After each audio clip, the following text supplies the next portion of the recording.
right, we're live. We are live without intro music. Yes, indeed. I might So sing some intro music, I guess. I yeah, could get that might be added in post production, post production, as you get a fancy little people CGI maybe. like to. All right, man. So thank you for being willing to do this with me. I'm excited to do it. I feel a little pressure. All right. Well, I don't think you should feel any pressure. We're all good. Mm-hmm. You'll get final say before anything is published. Okay. So the big question is, these things are going to be about an hour long. Okay. And as you know, when we sit down to have conversations, we tend to take Mm-hmm. quite a bit longer than an hour. Right. So we're going to try to, I guess, keep it to a subject matter. I don't Okay. know what that's going to be. We're kind of doing this on the fly. We're completely extemporaneous. Indeed. Yeah. So Okay. I don't know. I mean, I could ask you what's of interest to you this week, and we could talk about that. Or we could, yeah. I'm gonna leave you. You lead. I'll follow. All right, fair enough. So you and I, we talk quite a bit about religion, quite a bit about morality, about Yes. how man should live, Sure. what's really at stake, what really matters, what's really important. I find that between you and me, the focus tends to be a little bit different, but like in a classic way, right? Like I feel like I maybe focus more on what's going on here with people, which is why I advocate for reason, for navigating through the world in that way. And you have a bit of a deeper perspective in the sense that you seem to prioritize man's spiritual nature. So for you, it's almost like, if you're going to talk about what man is, what man needs, you have to kind of start with the question of what is God and what did God mean for or intend for man. Right. So it's kind of, you're still tackling the same question, but just from a different perspective. So I thought maybe that would be a good place to start, because obviously kind of where I stand on the Sure. on the primacy of man, why it's important to be concerned about how man should live, all that stuff. The Ayn Rand's perspective and all that. Not to say that I'm not claiming to be an acolyte of Ayn Rand, Right. although You kind of are, though. yeah, exactly. So as a pejorative, you certainly I might didn't mean it pejoratively. call me a Randist or whatever, a Randy. You're definitely a fan of Rand. I am a fan of Rand. So, but and I think when we were talking over the weekend, and you said, well, why don't you just jot down your thoughts and kind of give me an idea of where you think these things come from, that these ideas about how man should live, Right. reason. Why is it that reason is binding in any way? And I've been thinking about that, and I want to give you a comprehensive answer, and I think I kind of have the workings of one. I haven't finalized it yet, but I thought maybe it would be a good idea for me to just ask you, what is your conception of God, sort of as a foil to the question you asked me, Right. and maybe we could go from there. Okay, what is my conception of God? Well, there's, first of all, that's a question that's very, very difficult to just simply answer in words, but of course words are all we have, so, I mean, I'll take, I guess, a shot at it. You have to kind of, for me to express this, I kind of have to take you through, like, a little bit of my life, a little bit of my spiritual life, because but I guess anybody watching this podcast doesn't know that I was raised in the Episcopalian Church by very, very extremely religious mother and a not really so religious at all father, although he definitely was very spiritual, but he just wasn't particularly Christian. But I was raised in that church somewhere around the age of 12, 13, 11. I completely rejected it, completely rejected God as a concept. I was very much in a similar sort of framework of mind that perhaps you are today, as far as, I had the anger and all of that. And that worked out for me, I guess, as a teenager, going into my 20s, having children, going through, the incredible adversity and horrible things that end up happening to you as you live this life. I came around to a different realization. I came to realize that I had rejected God out of sort of my own arrogance, and rather than for any compelling reason. And I also came to realize that if I wanted to have any kind of real meaning and real morality in my life, I could not possibly find that without having some sort of belief in God as higher power, God as the source of being, God as something that eventually will in fact pass judgment upon me for the things that I do in this life, I can't find a way to have any kind of spiritual life or connection to the world, loving connection to the world, without that kind of belief. And so I came to believe that, I found the strength and I found the courage to say that, hey, I was wrong. All these years that I've spent hating on God and ragging on him and dissing religion and everything else, I realized that, that was wrong, and I'm a big enough man that I can change my mind and admit that I was wrong. And so I did, and I became a Christian again, re-embraced my faith, and I reject a great deal of what I call the exoteric forms of religion. But the spiritual aspect of religion, the individual connection between man and God, I think is very real, and I very much believe in it. And I practice my faith in that through the religion that I was born in, as a matter of respect to the tradition and to the ancestors that I have and the culture that I live in. So, why was it important for you to figure out how you should live in the first place? Why was the moral question important to you in the first place? Well, it's a moral question, but it's also a spiritual question. I can't really separate morality from spirituality, as I'm sure you probably have deduced, but they don't know that. So I didn't think that there really could be any morality without an eternal judgment, without a being that was there to judge my actions. I felt as if there's no other court of appeal, and morality at that point without God just becomes sort of a matter of convenience, which is, no morality at all, and it essentially leads to a process of the final end process of that in my mind is some kind of nihilism, which was destroying me at the time when I was still an avowed atheist. And I decided that that it's my choice and that I have a choice. This is my life. I got to live it in a way that is going to make my life bearable. And having that hole in my heart where that complete lack of connection to a spiritual world, which is the spiritual aspect of mankind, is what allows me to connect with other human beings. Without that, I have really no connection at all. So, I didn't really see that there could really even be any morality without God. There's really just things that we do that are convenient that keep us out of trouble, but that's not the same thing as morality. Yeah, but it also sounds like the motivating factor in you seeking out God wasn't your pursuit for like morality or a moral code necessarily. It sounds like it was a broader thing that you were looking for. Well, absolutely. Like that connection. It was looking. I didn't feel like I was a human anymore. I felt like I was becoming a robot. My mental state was reduced to mere calculation and cunning and whatever. But without God, I didn't feel like I had any connection to this world, to my ancestors, to my culture, to the civilization I live in, to my art, to my music, which is very important to me. I have no connection to it at all without. I couldn't be connected to it. I could only be theoretically connected to it. But through spiritual pursuits and spiritual disciplines, I have found a way to live my life that allows me to feel that connection to the universe.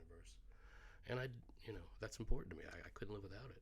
Now, the numbness you described, like the feeling as though you're a robot, did that occur before, obviously the folks listening don't know the horrible things you had to live through at certain points in your life, and I'm sure that'll come out. I'm sure they've had them too. I mean, everybody has their horrible shit. Well, you had to deal with some pretty extreme shit. Yeah. But was the numbness, the feeling like a robot, did it materialize as a result of the things you went through, or was that always sort of in there, always that feeling? Well, when I started out with the rejection of the church and everything as a teenager, I'm not sure that it was really so apparent to me that it was ever even going to be a problem. But as I grew into an adult, and as I had children, and et cetera, it slowly at first, and then all of a sudden, just like bankruptcy, right? It starts slowly, and then it's all of a sudden you're bankrupt. That's really what I was. I was bankrupt spiritually, and it started slowly, and by the time I was about 25, 26 years old, it accelerated to extremely quickly, and I just began to feel as if, I mean, why live, why die? If there's no judgment at the end of the day, what does anything matter other than calculation, convenience? Yeah. Well, that's interesting. So, this might come down to a real practical consideration of what does something have to be in order to matter?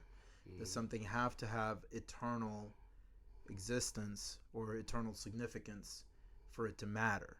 Do things that exist only temporally and that go away, that fall away, do those things not matter necessarily? Well, necessarily is a loaded word, as we've previously discussed. Yes, that's correct. Okay, fair enough. No, do they matter? Yes, but their mattering has little significance. The significance becomes hollow for me without an eternal life and a judgment upon that eternal life in some sort of metaphysical place outside of normal, everyday, mundane human existence. So, and for you, faith in God, so you've tried to describe it to me in terms that I've heard it described by like more mainstream believers. Mm-hmm. And I'm sorry, maybe you don't like it when I characterize you as being outside of the mainstream. I don't think believing in God is that far out of mainstream. But believing in the way that you do, without I would say my beliefs are far more sophisticated than, for example, my mother, who after you push her beyond like 2 questions about her faith will just say, I'm a woman of simple faith and I believe in Jesus Christ, and et cetera, et cetera. I can't, my brain doesn't work like that. And so I certainly have a series of thoughts on it that are, I think, maybe a little bit more, I don't want to sophisticated as a word. I'm not trying to ditch on people who have simple faith. I respect simple faith, but I'm not a person who can just leave it at that. My brain doesn't work like that. I have to take it further, and so I have. One of the big distinctions I make, of course, is between esoteric religion, which is the individual within the individual attempt to make connection to the ultimate, to God, to the fountain being, whatever you want to call it, nirvana, Brahman, So the esoteric is the personal. It is the actual lived religious experience. It is the Zen. It is the Satori. It is the enlightenment. That is the portion of religion and faith in God which is meaningful and most important to me. The exoteric forms of religion, these are the forms that are presented to the masses by organized religions. While they have their place, and I respect them, they're not nearly as important to me as that personal spiritual quest to make a connection to the metaphysic that underlies the universe. You say you have respect for the exoteric forms. So if somebody, yes, if somebody is devoid of, the spiritual connection, but they're going through the motions as expected in exoteric traditions, you wouldn't have a lot of respect for that person, right? Well, maybe they're trying to make that personal connection, and the only way that they know how is, the only way anybody can get to the esoteric is through the exoteric, in my opinion. How would I even know what God was if I hadn't been raised in a Christian family, in a Christian church where we thought and talked and spoke and sang about God all the time? I don't see how you could approach the esoteric any other way except through the exoteric. I see. So you view engagement with the exoteric as an exhibition of your pursuit towards the esoteric, and so that's where the respect comes from. Well, I also respect the esoteric as a cultural institution, as a work of art, as a work of literature, as a work of poetry, as a powerful force inside the minds of men in the civilization, whether they actually believe they're true or not. Atheists, it would be hard for me to take seriously an argument from an atheist that, that Christianity doesn't play any role in the world in which we live in. I don't see how you could understand the world we live in without understanding the great world religions, no matter whether you believe they're true or not. The thing is, so even avowed atheists, and I myself am an atheist, as you know, but I find that I have to define atheism from my perspective a lot, just as you felt the need to define sort of your place in the scheme of religious belief Sure. systems. So like Richard Dawkins, who's an avowed atheist, Sure. he would say things like, well, that doesn't mean I'm not spiritual. Like when I'm in a church, like at one of those ancient churches, Mm-hmm. I'm filled with something resembling like religious awe, right? Mm-hmm. When I look up at the starry sky, I'm filled with something resembling religious awe. In Mm-hmm. fact, an argument could be made that it's indistinguishable from the feeling that a believer gets when they're in church and they're experiencing the world, but kind of in from that inspired state. Um, I guess my question to you with that is it would you define then would you classify Dawkins as an atheist? Well, I mean, I don't know the man's heart. I don't know Dawkins. I mean, I've read his books. He certainly seems to hold himself out as an atheist.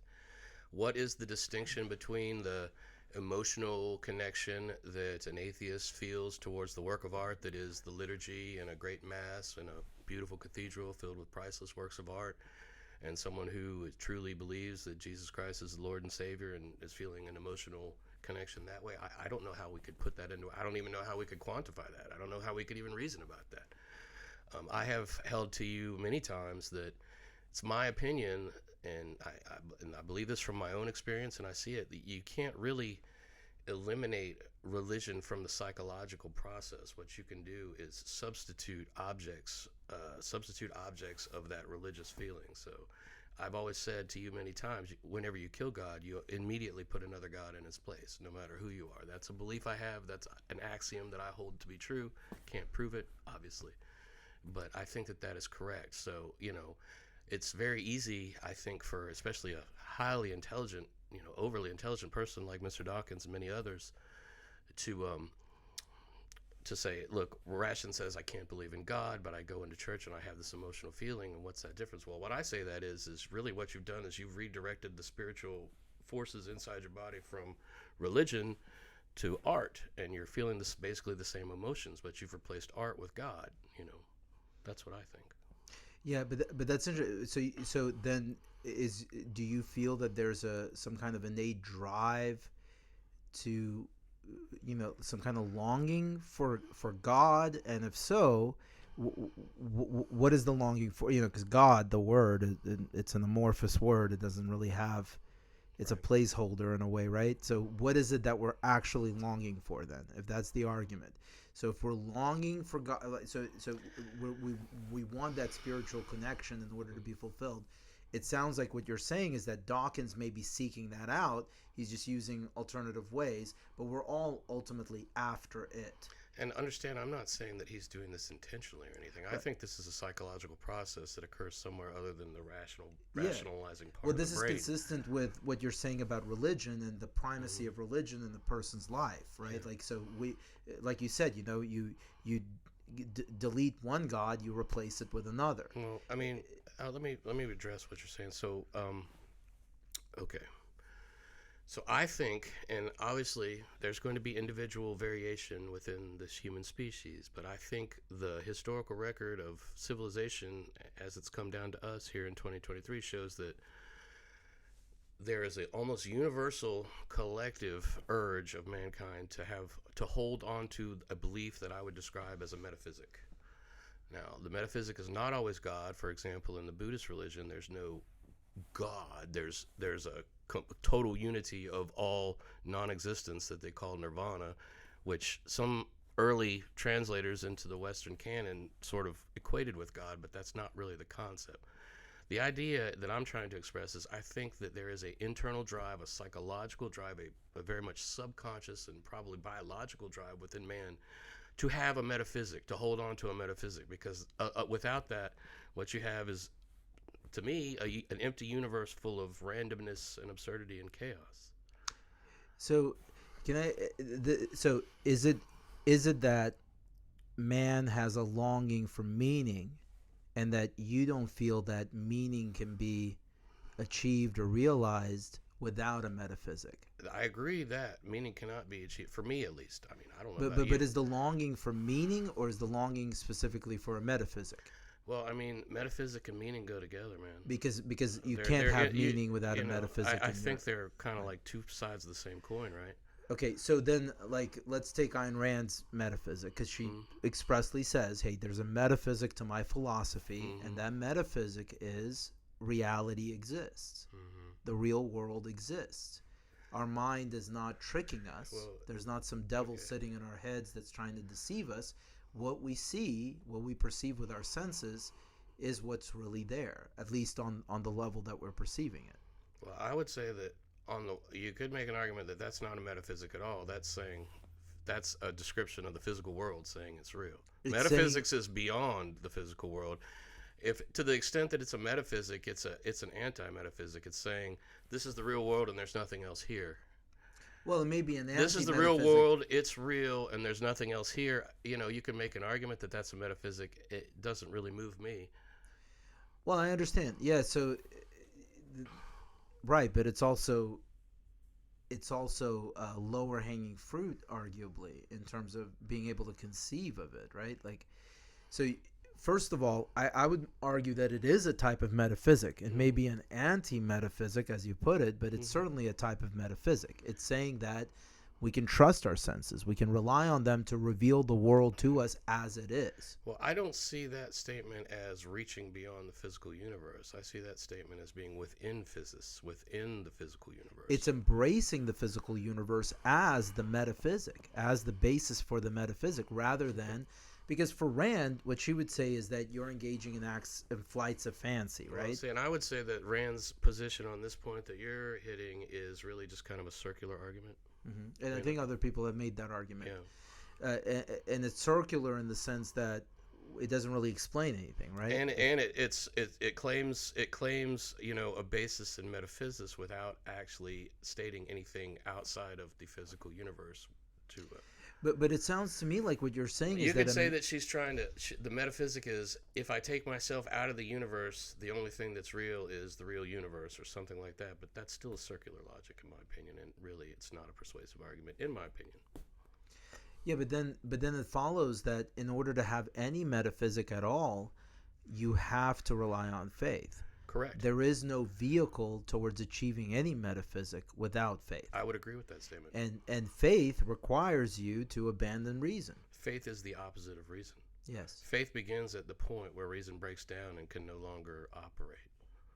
You either have faith or you have disbelief, one or the other, but you can't have reason. So, in fact, faith literally is something that puts its tongue out in the face of reason. The reason faith has a power, has a psychological and a spiritual power, at least for me, and I think for a lot of people, is because you can't rationalize yourself way to it. If you could prove that 1 + 1 + 3 divided by 6 equals God is real, everybody would believe in God. There would be no need for faith. The power of faith lies in its power to transcend reason. Well, I think one of the criticisms of God that, comes from the atheist community is if it's a contradiction for him to say that he wants to reveal himself by giving us his word and sending his son, but then at the same time making himself so impossible to conceive of, like making himself such a contradictory thing that's not provable by reason, by the tools that are actually available to us, the tools that he supposedly put into us to navigate the world. And yet this idea of God, whether you believe it's an actual thing or just some kind of creation of human fancy, this idea is omnipresent everywhere. You can't escape it. You can't get away from it. Whether you believe it or not believe it, your psychology is at least affected, if not dominated, by these sets of ideas that you're either conforming to or rebelling against. But so in fact, I mean, we're here in 2023 talking about God, even though he's so inconceivable. And where is it? And what does it even mean? Well, but I mean, I would ask the atheists, what is so awful about people believing in God? What gets people so wound up about it? The thing that's awful about it is that a lot of times, historically, people have taken those beliefs and have, essentially applied their authority to real life. And so have atheists. I mean, look at Soviet Russia. That was an atheist. That was an atheist philosophy that was used exactly the same way. Well, no, not exactly the same way. It had its problems, but they were very different problems, right? Well, you know more about that than me. I never lived in Soviet Russia, so you did. But you arguably know more about communist theory than I do, and it was consistent with that, right? The material dialectic. And I would just point out, good point on since you brought it up before I forget, and I apologize for interrupting if I did. But the communist ideology is a perfect example of you can't found a civilization without a metaphysic. What communism did was they erased God from the metaphysic and they replaced it with capital, or this material dialectic, the Hegelian dialectic. That's what they replaced God with, in my opinion. I think they raised capital. They raised the power. They raised capital, which is, in my opinion, not really distinguishable from political power. They made that into a god. Well, into a devil. Gods and devils. It's just really who won, right? Well, but you don't believe that. You believe there is a distinct force of evil. I do, but let me ask you a rational question about a spiritual matter. Okay. You're aware that the Bible and the early books of the Torah, and then at the book of Revelation, it speaks about a war in heaven between the devil and God. Yes. Okay. Well, what would happen if the devil won the war in heaven? Wouldn't he just be God, and God would be the devil? Well, presumably, but not if the devil was created by God, and so the devil has no chance, which is the way the Bible paints it. Well, right? that's the devil certainly has no chance of prevailing. That's certainly the mainstream Judeo-Christian theological answer to it. But the thought experiment stands nonetheless. Nobody asked the victor if he was right. If you're the victor in a war in heaven, you're God, and the loser's the devil. Well, but then the question, right? But the more important, the fascinating thing to me about the devil is the figure of the devil as a metaphor for man, because for the pride of man, and that's the way he's presented, right? Sure. So the devil is an expression of essentially like the atheist man, in a way, the man who stands up to God and who says, I am not going to be a tool for you. Right. I'm going to stand on my own 2 feet. Right. I am the light bringer. I am the most magnificent choir singer in the whole host of the angels. Right. And I have dignity and integrity, and I can stand on my own 2 feet without bowing down to your tyranny. That's what he stands for. Let me ask you a question, and maybe I'm wrong about this, but my observation, and it's my feeling, that most of the atheists that I know, especially the more intelligent ones, they all seem to be able to believe in the devil, but they just don't believe in God. Why? What? How is that? How does that work? Well, I don't know. Well, they don't believe in the. I don't think. I can't imagine there's an atheist that says I believe like in the angelic creature of the devil or whatever. I just notice a tendency of people that I care about, that I'm close to, who hold atheism as their belief. They seem to be a lot more willing to give ground on the argument that the devil is real than God is real, and I just wonder why that is. So I'm not saying that. I don't believe in the I get it. I'm not talking about you. Figure of the devil. I think maybe the reason why you think that is because I think atheists identify with the devil. Probably. Despite the taboo of doing that. Right. But the devil has also been. I mean, there's scholarship on this, right? The devil is technically the figurehead of humanism. There's Christian scholarship essentially saying that humanism is a satanic enterprise because it tends to elevate humanity beyond needing redemption from God. If you read the literature of occult Satanism that sort of started springing up at the very end of the 18th century and sort of came to full flower in the late 19th, early 20th century, Anton LaVey, etc. If you read his books and his doctrine, it's essentially an inversion of everything in the Bible, and it's a complete philosophy of humanism, of self-aggrandizement, of self-worship. The holiest day in Anton LaVey's Satanism is your birthday, because you're the most important thing. Yes, it's a humanist philosophy.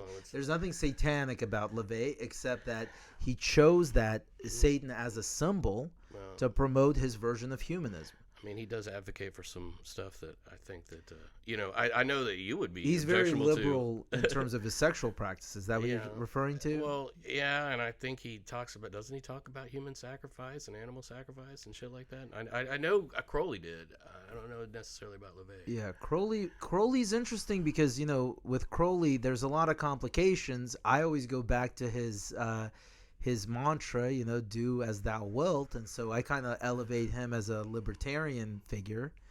But you're right, he's very. But with Crowley's just all mumbo jumbo, man. The guy was like a weirdo. He's a shock jock, first of all. Yeah, he's a 19th century, early 20th century version of a shock jock. Did you know he was hanging out with like L. Ron Hubbard, and L. Ron Hubbard really wanted to be a part of the There's a very, very strong case to be made that he was an intelligent asset for MI6 and possibly the CIA as well. So, I mean, there's a lot of evidence there. We know that he worked closely with Churchill during the war years as an intelligence operative. I did not know any of that, but that's interesting, and I certainly wouldn't put it past him. But so anyway, but to answer your question, I think I don't think. Look, an atheist can't believe in the devil, right? I don't think you mean to suggest that atheism means because atheism is negative. Can an atheist believe in ghosts? Can an atheist believe? Well, I think atheism just excludes deities. To believe in deities is a ghost a deity. To the extent that a ghost is a deity, like some ancestral worship includes ghosts as deities, I would say that no, it's not consistent with atheism.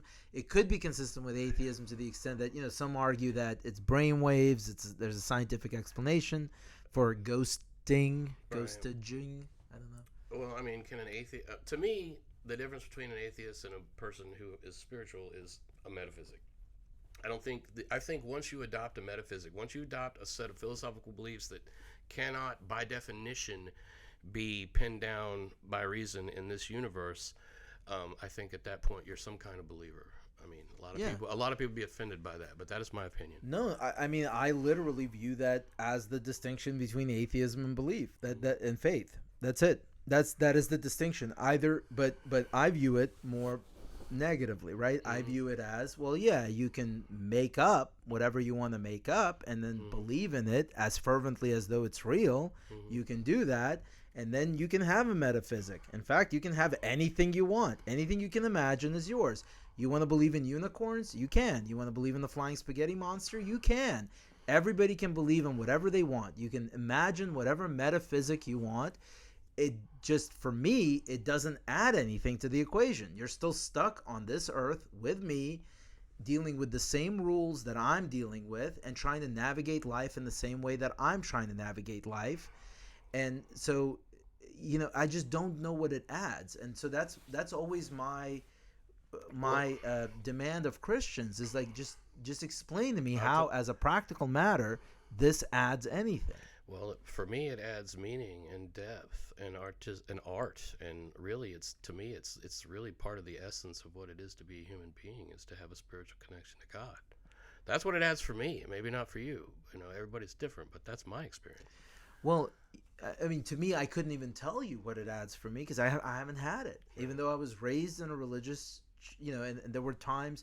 I mean, in my youth, I definitely believed it, hook, line, and sinker, but it was a naive faith, the naive faith of a teenager who's praying to Jesus because he likes a girl and he wants the girl to like him back, those kinds of things. And I sat in church every Sunday, and I taught Sunday school, and I was taught these things, and they were ingrained, and there are a lot of wonderful things in the Bible. Like, I'm not one of those atheists who's angry at Christianity as a cultural thing. I do think it has a very important things that it brings to the table culturally, maybe. Right. I do wish that we wouldn't buy into it hook, line, and sinker, because I think that's detrimental.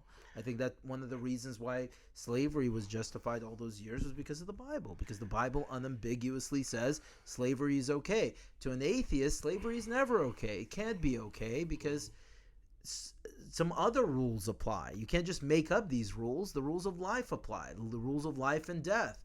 It is not right for man to not be able to engage in decision making because he lives by engaging in decision making. Whether we're slaves or not, we can't make we're not allowed to make any set of decisions we want. We still have laws. We're still beholden to powers. I mean, people would argue that working for a wage every day is slavery. There's people that say that all the time on the internet. I don't necessarily think that that's I mean, an argument without foundation. yeah. Well, I'm just saying, it's not necessarily a religion's fault that man is born completely ontologically free and spends his entire life finding new and more sophisticated and Byzantine ways to limit his freedom. That is essentially what we seem to be compelled to do as a species. I don't think man is born entirely free.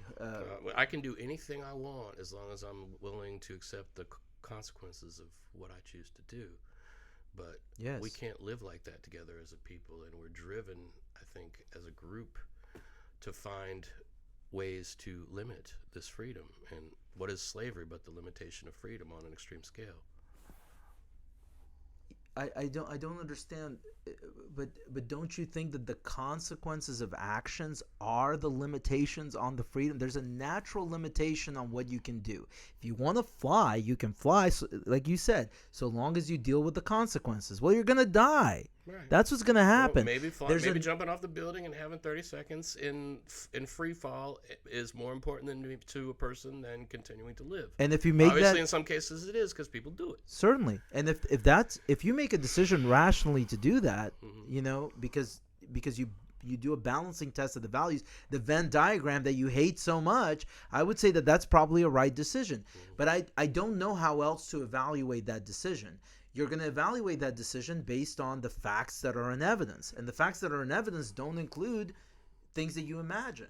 They include, gravity is going to have an impact on my body. My body is fleshy, and it tends to explode when it hits things at a high momentum, So, listen, I think we're getting away from the original point, which I think is interesting to me anyway, and that is that people, the human race, the human organism, does not have any ontological law, right? I mean, we can do whatever our bodies are physically capable of doing. We can do anything to anyone. We can do whatever we want to do as long as we are willing to accept the consequences. But the thing is that human beings, as a civilization, as a group, as a nation, as a whatever, we seem driven to finding new and better and more Byzantine ways to limit those freedoms. And sometimes those limitations come through the political operation of religious organizations, sometimes political organizations, sometimes other factors contribute to them. Right. But that is what we do.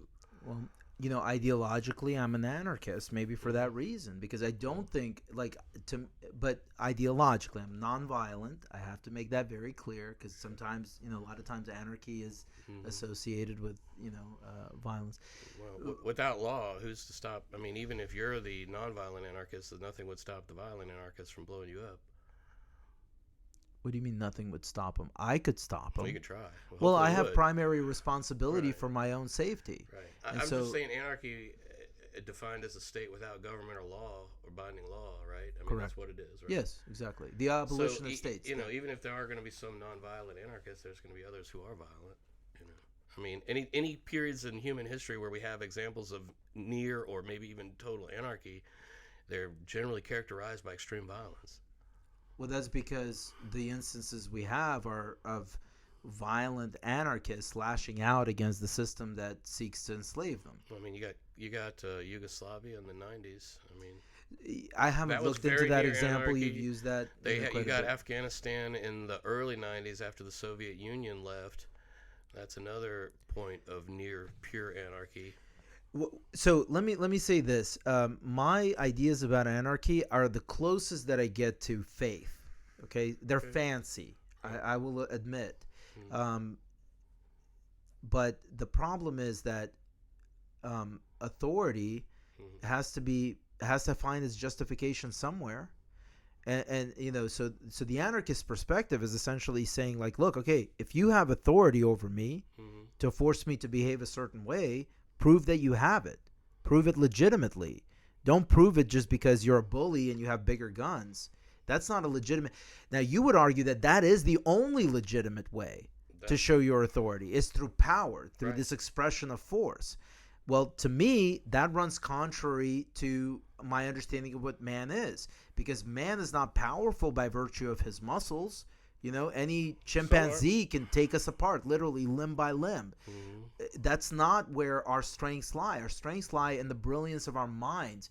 We are fragile creatures. We are beautiful and wonderful, and we're easily extinguished. But the person that extinguishes the beauty is the one who does so at a detriment to himself, because he deprives himself then of the company of wonderful humans. So that person may not be thinking about it, but that's irrelevant to me. What's relevant to me as somebody who does think that Ayn Rand was onto something is what's objectively true, what is objectively real. Man has to be able to make decisions to navigate this life, and the only method by which he can make them is through his mind, which it's not rocket science, right? Even Kant admitted has limitations. We are limited in the way that we can navigate the world. So you have two perspectives here. One perspective is that our minds are tricking us always, right? This is like the anti-Cartesian maybe view, is that we are being deceived constantly. And so because we're in a state by the evil genius or by our very natures, because our brains don't work in a way that reveals the truth to us, and so by virtue of being deceived on a constant basis, we have no choice but to believe in something beyond ourselves that will ultimately give us the full meaning of why the fuck we're doing any of this. Well, you're never going to reason your way to meaning, in my opinion. Okay, you're never going to reason your way to meaning. So that's interesting, right? So you may not be able to reason. Well, you may have a different conception of this, but I would say that it's hard to reason your way to some ultimate meaning, like transcendent meaning. These were the things that you disparaged me for when I used the term objective, because you kept saying, well, what do you mean? Like what? So outside of our actual experience, you're talking about all these random things, these transcendent things. None of that matters. That's stupid. You got to talk about what's really there. Right. And I would say to you, well, no, I'm not. When I say objective, I don't mean transcendent. I don't mean like what John Vervaeke described as like the objective point of view from nowhere. What I'm saying is objective in terms of the facts that are in evidence, the facts of human life, the fact that you cannot fly, even if you want to really, really bad, without appropriate safety measures. You're gonna die. There are natural limitations to what we can do. Why can that not instruct us? Why can that not be a sufficient guide to action? First, that's in terms of morality, and then in terms of fulfillment, which is the deeper question, probably more important question. But in terms of fulfillment, there's many people that will say that we find our temporary lives, as fleeting as they are and as temporary as they are, extremely rewarding and extremely meaningful. Even though I don't believe in a heaven, I don't believe that once we die, I'm never going to see my wife again. I'm never going to see my wonderful kids again. But don't tell me it's not meaningful that I'm getting to experience them now, and that I have this relationship with them, and I feel this overwhelming responsibility for them. These are the things that are really important. These are the things that are real. They're in front of me right now, and they enrich my life. I don't need to live forever for that to have meaning. Okay. Well, I mean, everybody's got a different temperament, man. I'm not trying to make anybody believe what I believe, or I'm not trying to tell you that you don't have meaning. I'm telling you I'm telling you existentially in my life, in Adam Rowe's life, this is what happened, this is why it happened, and this is what I think about it. That's all I can do. I'm not an evangelist, man. I'm not trying to convert people. No, I know you're not. Yeah. You always do this, by the way. You always kind of take the position that, look, I have to make it known that I'm not evangelizing. Well, because evangelizing people is very offensive to many people, myself included. I don't want to be evangelized. I'm a thinking, intelligent man, and I've thought my own thoughts, and I don't need somebody at my door handing me paper, handing me pamphlets or something. It is offensive, and so I just want to be clear that it's offensive to people who believe in God, and obviously to atheists as well, and it can be offensive to anyone. I don't like evangelizing. I don't like this idea that I believe it, so I got to go out in the world and make other people believe it. I resist that. That's not a part of my thought process. Yeah. But it is a part of I really think that's more of a part of what I call the exoteric forms of religion, the organized religion, which is really just a political institution at the end of the day when you look at it. It's just another node of political power that has reformed in just a slightly variant way from the normal ways that it coalesces amongst itself. That's fair. The thing though, it's a thin line between evangelizing and strongly arguing your perspective, right? Sure. Because here's the thing, to me, like, I don't think you can have a respectful conversation with another person if you're not trying to at least make your case persuasive. Like, you have to bring all the like in a wrestling match, right? If you give up, if you allow your opponent to overtake you, I would say that is disrespectful to the opponent, because you guys aren't in a war. You're not trying to kill each other. You're trying to make each other better by engaging in this contentious, true, but nevertheless cooperative exercise that involves contention as its central point. So that's all I'm saying with that. I am trying to persuade you that my views are correct. Right. But I don't want you to view that as evangelizing. Evangelizing. Right. Oh, Jesus Christ! Fix evangelizing. It. Yeah. Evangelizing. Yeah. Jesus Christ. That's the Soviet in me coming out. Evangelist. Yeah. I don't want you to it's feel evangelization. Right, but at the same time, right? There's no good way to have a full discussion where you're showing respect to the other person without making persuasive arguments for your position, right? So I guess I mean they're arguments that are based in in a linguistic and a reasonable framework, at least. I'm not sure I see it as a wrestling match. Maybe I do. I have to think on that a little bit. I mean, I think a discussion is keen to sports, right? Like, the to me, it's more like if we were two artists and we had a contest to see who could paint the greatest portrait, and we both painted two great portraits, and we shared them with each other. And maybe mine's different than yours. Maybe mine looks like Da Vinci and yours looks like Michelangelo. But we've benefited everyone just simply by our exchange with each other. Right, but that wouldn't be a competition, right? But there's so that would be like a let's say whoever gets the jury's vote gets a $500 prize, then it's a competition. But it still has the same results. But you could say, but even there, you could say, well, like evangelizing is bad. But no, but you have to produce a better product than the other person, and it's no offense to the other person. And if you slacked off and let them win, it would be an insult to them, because now they feel like, well, I had a fair shot, but instead, I was made the winner, artificially. They're not going to be happy with it. But let me do this, right? So that was one component of what I was saying. That just has to do with, I don't really think there's a difference of opinion here, because you and I, we engage in these discussions for. Yeah, this is not our first conversation about God, for sure. So I don't think you're necessarily like averse to me trying to persuade you. Oh, no. You're talking. You've taken your best shot many times. Many times, and have been thus far extremely unsuccessful, and I would say probably arguably counterproductive, because I feel like you've been more convincing to me than I've been convincing towards you. But the other piece that I wanted to address is that you are making an objective argument. Well, not an objective one, but you are making. You are making an attacking sort of argument in saying that, in order to have a morality, you have to have a metaphysic. And in order to have a metaphysic, you have to believe in something outside of this reality, i.e. God. Not exactly what I'm saying. Okay. You can have a morality without a metaphysic, but that morality has no basis, has no perspective from which it can be evaluated. It has no permanence. It has no substance without a metaphysic upon which to base it. At least that's my experience. Right, but that would nullify it, right? So if I'm saying, like, look, I believe... It doesn't nullify it. It reduces it from, a spiritual imperative to a question of what's more convenient, in my opinion. That's fair. Yeah, so I want to kind of explore that, because, so for me... So first of all, you said something like... I'm not going to be able to remember that, but you said something like,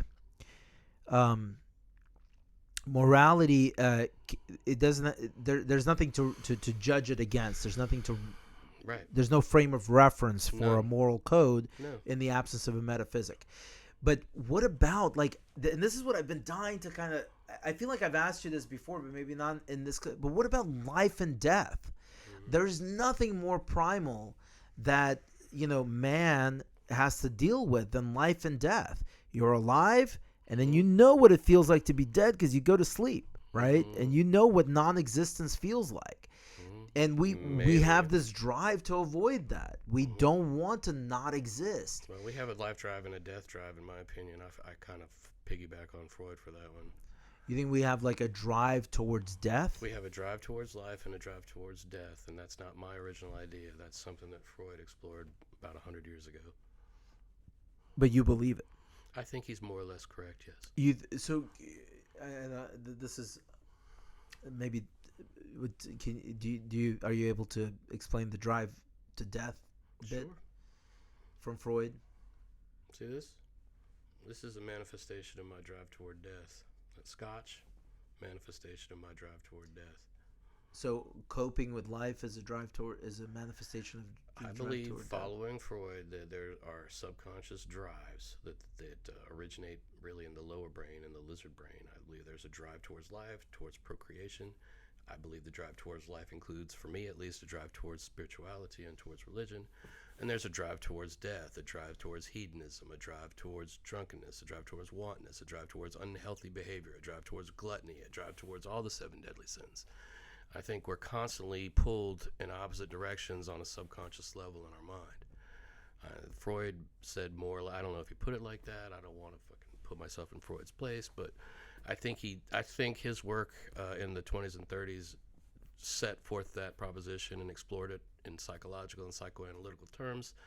And while I'm not saying I don't worship him or give him carte blanche as an oracle of truth, I think his arguments are very persuasive, and they seem to reflect what I feel going on within my own consciousness and within my mind. Yeah, so like in my conception of morality, right, the drive towards death or any action is that's how you know that you're wrong. Like literally, by engaging in actions that reflect a drive towards death, that's how you know those things are wrong. Don't be a hedonist. Don't smoke. Don't drink to excess, right? Like, don't do these things if you want to live longer. And if you don't want to live longer and you want, then you're committing error because you're not maximizing. Sometimes I want to live longer and sometimes I want to live shorter. Well, I mean, we're all going to die eventually. I mean, to me, I kind of take the Japanese view that the most important thing is not dying, it's how you die. It's the most important thing is to die a good death. But that's far more important than, dying or living. Do a good death. You want to have a good death. I mean, that's such a death cult mentality, man. And I mean, that's what the Japanese were during World War II. How is it a death cult? I'm going to die. That is a given. That is inescapable. That is, as you would say, an objective fact. Yes. Inescapable and permanent. And there are two things you can take away. So the question I can do, so then the question becomes for me, did I die a good death or did I die a bad death? And what I want to do is die the best death I can, and I do not want to become old and decrepit. I'd rather go out with a bang and blow up an airplane with a bomb or something. I don't know. I want to go out with a bang. With bad people on it? Well, I just want my death to have as much meaning as my life did. And I don't think dying as an old man in a nursing home is going to get me across that road. Across that finish line. I don't think you're talking about dying well. I think you're talking about living well up until your death. That's what you're talking about. When you talk about a good death, you're not talking about a death. You don't want to be a terrorist who blows up a bunch of innocent babies and go out that way. Do you? Is that a good death? Is that a meaning? Maybe I want to go somewhere where my enemies are gathered and kill them exactly. all with a bomb. You want to kill the bad people with a bomb. You want your life to matter. But they're only going to be the people that I've judged to be bad, and who am I to judge that? Well, I'm arguing that you're the best person to judge that because there's no one else outside of you that could judge that. You're the best person to make a decision for your own life. But it depends. Are you prioritizing your life, or are you prioritizing death, or are you prioritizing something else? I don't know. For Rand, for example, the reason why I feel like she did take a shot at developing an objective morality outside of this faith-based metaphysic, by embracing reality, by embracing human life on this earth, is because she dealt with these absolutes, right? You're talking about absolutes that transcend these, but we don't know of any. There's life and there's death. That's it. Those are the two absolutes of human life. That's it. Of human consciousness, anyway, of what we're able to perceive. Right. That's fair. I mean, is it just too much of an absurd proposition to say that there may be things that possess the quality known as being, which are not perceptible to human minds or human reason? Yes, but again, that's speculation, right? That's a metaphysic. There are many times, but you call the metaphysic. I remember I used that word. If you believe that there are things which possess the quality that we call being, which are utterly incomprehensible, unperceptible, unapprehendable by the human mind, then how could that be anything other than a metaphysic? But it could also be nothing. Well, it's all speculation. That's the whole point of metaphysics. It's speculative philosophy. It's necessarily speculative because we can't go outside the bounds of our senses and bounds of the universe and check it out for ourselves. That is true. So, but then you have two options, and this is my point, right? You only have two options. There's no question to me, for example, that man is cast into the world, and that he, when he awakens and he assesses his surroundings, all he can determine about himself is that he is Dasein. He's being there. He's bounded by the four horizons of becoming, the ought, thought, and what am I missing? Being and becoming, being and the ought, being and thinking, and being and... Hold on a second. There's the ought, there's thinking, there's becoming, and there's... Jeez, how's this? Pull out the Heidegger book. No, hold on. It's right here. It's in the back of my brain. Appearance. Being appearance. That's the other one. So being, thinking, appearance, and the ought. Becoming, thinking, appearance, and the ought. Those are the four horizons. Yes, becoming, exactly. thinking, appearance, and the and ought. I view like becoming and appearance as sort of one piece, and then the thought and the ought. And to me, those categories, which of course are set forth by Heidegger in his later work, I think they closely relate to the categories of sufficient reason in Kant, the time, space, and causality as being the bounds of consciousness. And I agree with that. Even though Rand obviously hated Kant, maybe she hated Heidegger too. I'm not sure. I don't know. But I would think she might have liked Heidegger. She was definitely a fan of Nietzsche. Pretty real, pretty focused on the world of phenomena, Yeah, but I don't know what she thought of him. Well, I have Heidegger, no idea. remember, was also very religious, and I think that his philosophy... but his philosophy never really embraced any specific religion. His approach to metaphysics was to walk you up to the point where reason starts to break down, and speculation has to come in and say, here's where it starts. So what do you think? So Rand's whole critique of Kant was just that, though, right? And again, I don't necessarily defend her critique of Kant, but she felt that Kant was discounting reason. He was saying, when he wrote The Critique of Pure Reason, he was essentially saying that, yes, reason works in a box, but it's not really a guide to man understanding the universe. For her, it was more like a Cartesian approach. How could we be deceived by our very natures? Are we not glorious? Should we not trust ourselves? Should we not trust the way our brains work? We have senses. We can perceive things. It is folly to assume that what we're perceiving is untrue or unreal. In fact, what we ought to assume is that what we see, what we sense, what we deal with is the real deal. And everything that is imagined beyond that, that's the imaginary stuff. So that's the garbage. There is no horizon between being and appearance. Everything that appears I think for is her, being. Well, I think for her it would be that. I couldn't possibly agree with that. Well, I have to toe the line because because while pursuant to that line of reasoning, you would say the sun goes around the earth because here I am. It's real. I sit here on the earth, and the earth is large and flat, and the sun goes around me every day. Okay. Yeah, it's flawed reasoning on her part. No. I agree. But remember what you would be asking her to admit to. You would be asking her to admit that reason is limited, and she wasn't willing to do that. And that was an article of faith for her. Okay. That is a metaphysic. I agree. Okay. Fair enough. Well, but so there you go. Yeah, exactly. That's what I actually the belief that reason can't be limited is necessarily a metaphysic. Correct, and that was her metaphysic. Okay. Her metaphysic involved other things too, like also the primacy of existence over consciousness, right? Which, based on what we know about freaking, general relativity, the jury's out on that for real, Well, anytime you're talking about existence as such, or objectivity versus subjectivity, there's a whole lot of there's many different lenses you can look at those questions through that lead to different places, I think. That's true. So I've referred to the piece that we don't know as the shimmer of the unknown, right? Like for me, God, the kind of metaphysics, the transcendent metaphysic that you're describing, it all falls into this category of just general fuzziness. We just don't know. We don't know. I feel like there's something like palpably there. No. I feel like I can almost, We can't, it's not that we don't know. We cannot know it through reason. We can know it through other aspects of our humanity. We can know it through our emotions, through our faith, through our instinct, through our biology. Just because I can't prove it to you in a mathematical equation doesn't mean I can't know it in a different way.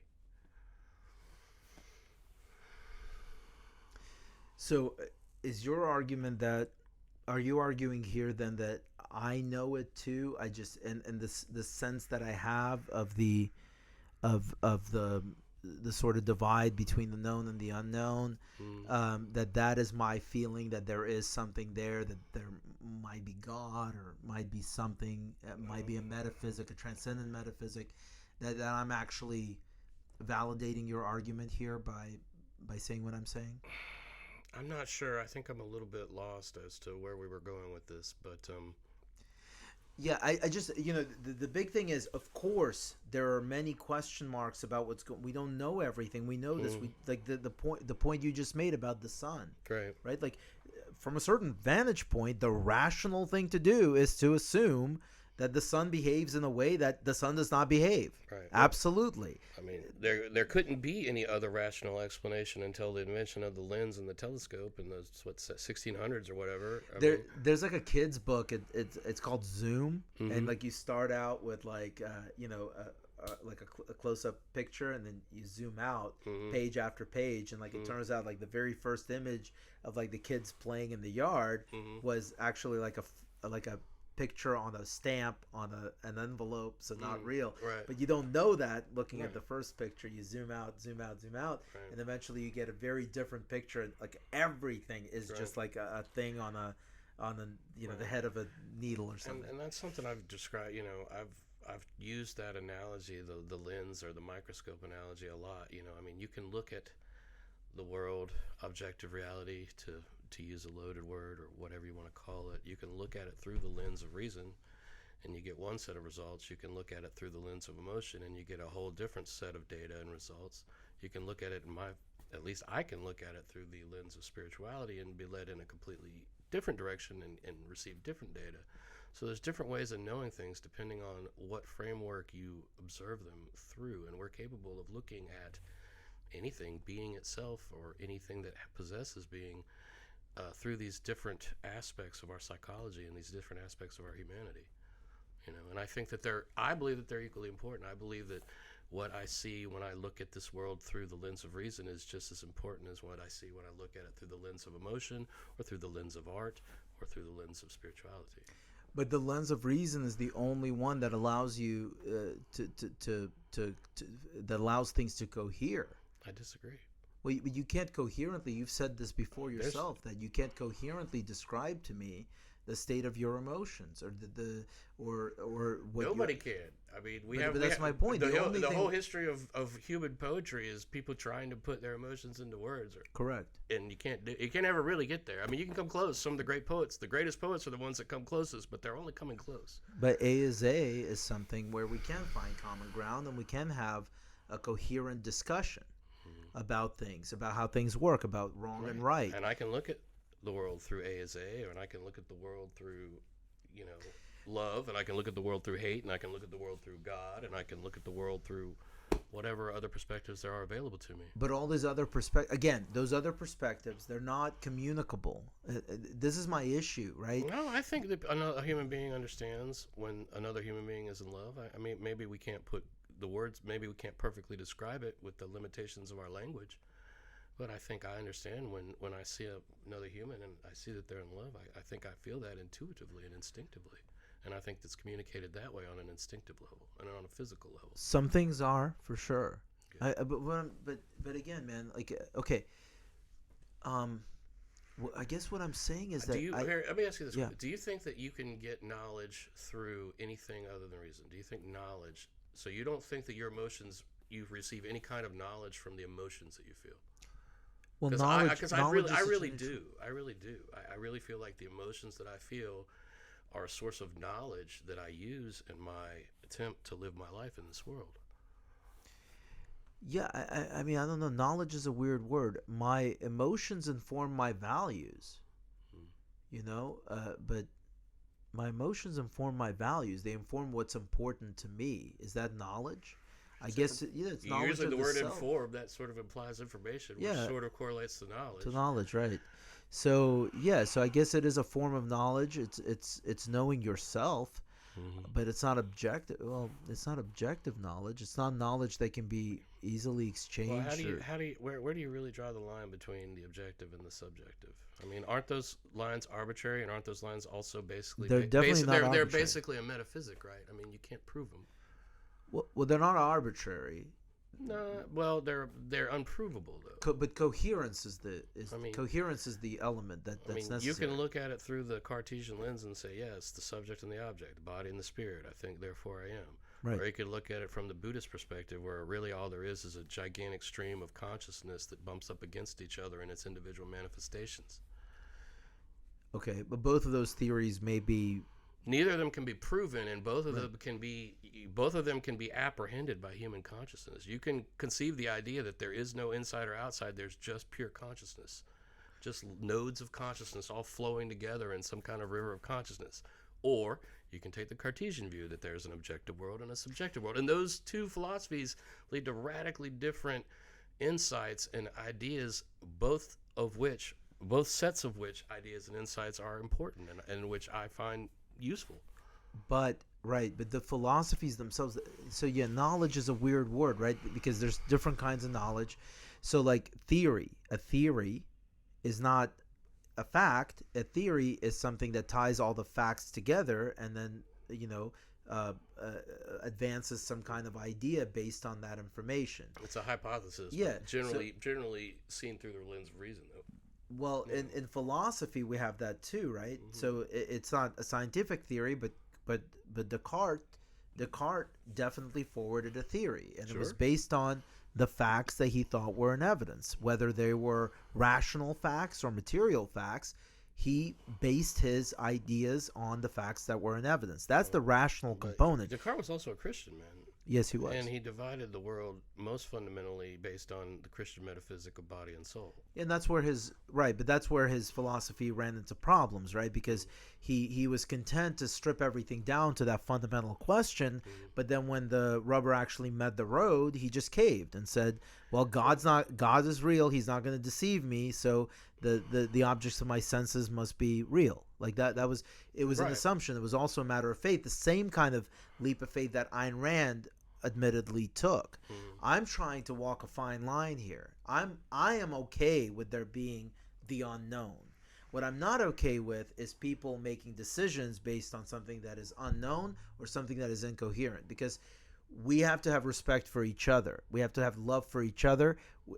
And that's a separate argument that needs to be made, but mankind, we're social creatures. You can't, even within the context of design, you can't separate yourselves from the people in your lives. You can't do that. The problem is that you can never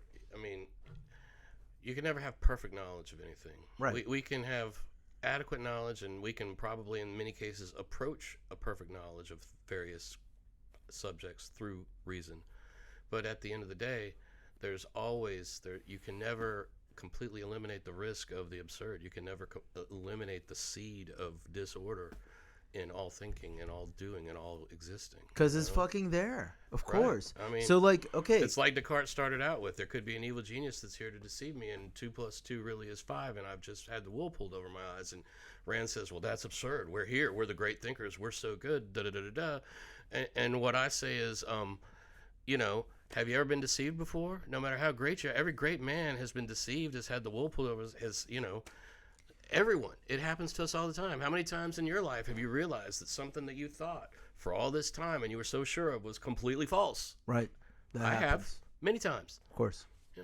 So we get deceived. That's part of our human nature. Yeah, but deception is not. It's a matter of diligence. You don't have to be deceived. Mm-hmm.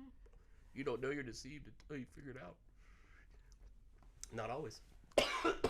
Man, so, in thinking about your question to me about reason and man is cast into the world the way that Heidegger imagines. Mm-hmm. He's bounded by the 4 horizons, mm-hmm. and he realizes that he's rational. A is A, governs his mind, mm-hmm. and that the world he's in lacks meaning in light of that fact, because it does seem to be full of absurdities, right? Mm-hmm. So Camus talks to this. Shortly after realizing that you're being there, you also find that being there is absurd. It's absurd not because it's self-contradictory or something like that. It's absurd because there seems to be a sense of meaning. It's absurd because there is no meaning to be found unless you embrace a metaphysic. And that's my opinion. But remember, Camus does not embrace the metaphysic. Instead, what Camus does is essentially where Rand takes it. Right. And what he says is, you know what? Fuck you. Mm-hmm. Fuck you. You put me here. You made me the way I am. Mm-hmm. You made me a being of the senses and a being of reason. And I'm going to play this fucking game in that way. In the way that elevates my integrity and my dignity as the being that I am. Maybe you made me, maybe you didn't. Maybe you exist, let me maybe just you to don't. clarify, when you said fuck you were saying fuck you to God, correct?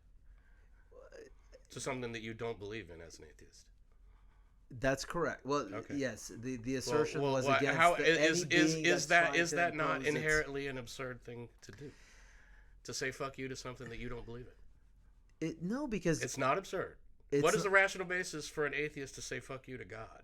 Well, remember, God in this conception. I don't want to say I'm not. You get it. I can see it. I don't want to come off as irreverent, though. Okay. Because remember, I value religion and I value Christianity and I love the Christian God in some ways, and I certainly love the Christian Christ in many ways. So I don't want to come off as just flippant or irreverent, although I'm the one who used the F word just a moment ago, and maybe I could have avoided that. But no, I mean that is basically what Camus says. But the thing that has always interested me about Camus is that he's such an atheist, and yet all he wants to talk about is God. So remember, we talked about this too, and you very ironic. Okay, so an atheist is not somebody who makes the claim affirmatively that there is no God. Okay. It's essentially an agnostic claim, and I know that the word that's an agnostic. That's not an atheist. An atheist is someone who says there are no thesis, there are no gods, there are no deities. I mean, there is no metaphysic. That is correct. I personally, this is debatable. Some people would say, well, a metaphysic is not necessarily a god. I don't see how you can really distinguish a metaphysic from a god. Well, to me, it seems it follows for you, right? Like meaning is dependent on metaphysic. Metaphysic is dependent on the existence of a deity. Right. God. Well, metaphysic is a god. When you're believing something that you cannot, demonstrate rationally, you're believing in a god. To me, people will say, "Yeah, wrong." I get it. That's debatable, but that's my opinion. All right, that's fair. So, so meaning, metaphysic / God. I get it. Okay, but the argument here is that you can have meaning without that. We don't need to imagine that. We don't need to assume it. Mm-hmm. If it exists, we shake our fist at it. Mm-hmm. If it doesn't exist, we shake our fist at being there. I mean, I think That's okay too. that seems more like an agnostic proposition than an atheistic Well, one, because you're still shaking your fist at something and you're not really saying I don't believe. You're saying I can't be proven. I don't know either way. That's agnosticism. Well, and I've defined my atheism as agnosticism to you. In fact, I've told you this before also, that I don't know any atheist that affirmatively claims there's no God. Dawkins doesn't do that. He considers himself an atheist, but really he's more of an agnostic. We all are, because if you're scientifically minded, you know you can't prove a negative. You're not out there trying to prove that there is no God. You're not making an affirmative statement. You can never prove a metaphysic. How could you prove something that's not within the universe of physics? Right. But that's a separate argument even from the one I'm making. Right. What I'm saying is I certainly can't prove that God does not exist. Right. What I can say is that there is as much evidence that God exists as there is evidence that a flying spaghetti monster exists. And that's true. And that's I mean, I would posit that being itself is evidence that God exists. Existence itself is proof that God is evidence that there is a source, that there is a first mover, that there is something from which this came. Now, you could argue, well, your brain is just programmed that way. This is one of the principles of sufficient reason, right? This is the principle of time. Like, we cannot, as human beings, following Kant, think of any phenomena without thinking of it at a certain place and at a certain time. right. It's impossible for us not to do that.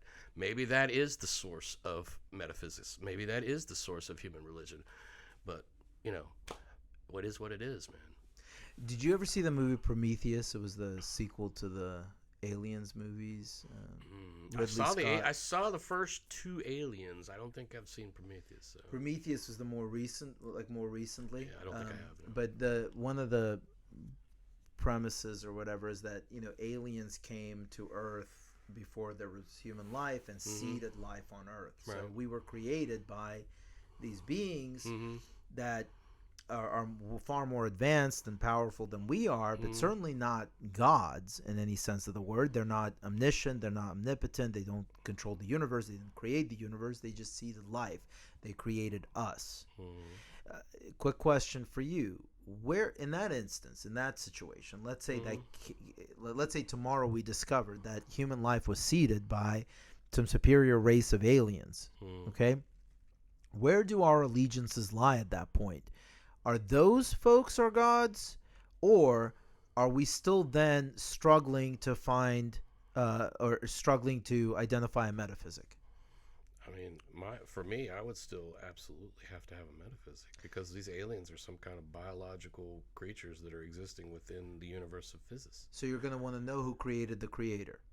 They're not the creator, though. Something created them, because they're a biological entity. So who seeded the aliens? So you would necessarily, but by default, need to go back as far as the first mover, and nothing short of that is going to be satisfactory. Well, I would just say that if there's aliens in this universe and they came to the Earth and dropped cells off or whatever, and they eventually evolved into human beings, that's really, that's not a metaphysic. That's something that's happening within this universe. They're not my that'd be like saying your mom and dad are God because they were your parents, because they created you. That's not the same thing. A metaphysic is outside of physics. It transcends the physical universe. It's outside of it. It's something that cannot be reached by our ability to apprehend the physical world, our consciousness. All right. Well, I think this was a good conversation. We went a little bit over an hour, but Okay. I thought it was really good. I did too. So to be continued. To be as always. continued, and next time we'll maybe delve into something other than the God question.